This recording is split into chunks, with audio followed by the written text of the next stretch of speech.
கன்னியாகுமரி மாவட்டம் இது ஒரு மாவட்டமாக உருவெடுப்பதற்கு மிக பெரும் போராட்டங்களை நடத்திய எங்கள் ஐயா குஞ்சன் நாடார் அவர்கள் அன்றைக்கே பேசினாரே திருக்கொச்சி சட்டமன்றத்திலே, நெய்யார் இடதுகரை கால்வாய் நீ வலதுகரையை மட்டும் கற்ற, இது சரியல்ல, தமிழ் பகுதிகளுக்கும் தண்ணீர் கொண்டு வர வேண்டும், நெய்யார் இடதுகரை கால்வாயையும் கட்டு, அதற்கான வேலைகளை தீவிரப்படுத்தி என்று அன்றைக்கே பேசினார். எங்கள் தாத்தன் காமராஜர் ஆட்சி காலத்தில் நடந்தது எங்க வாட்சி? என் நெய்யார் இடதுகரை கால்வாயில் தண்ணீர் எங்கே? அண்ணன் ராஜேஷ்குமார் அவர்களே, உங்களை நோக்கி நேரடியாக கேட்கிறேன், தண்ணீர் எங்க? எங்க?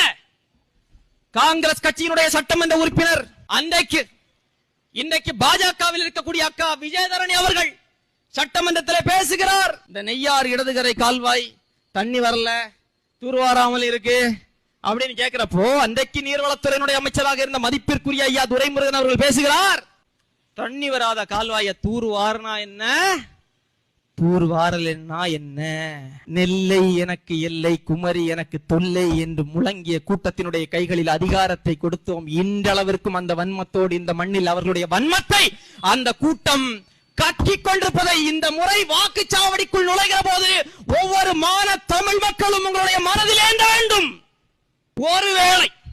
ஒருவேளை தப்பி தவறி கேரளா நெய்யார் இடதுகரை கால்வாயில் இருந்து நமக்கு தண்ணீர் தந்ததென்றால் அந்த தண்ணீர் இங்க வந்து சேராது, கால்வாய் இல்ல.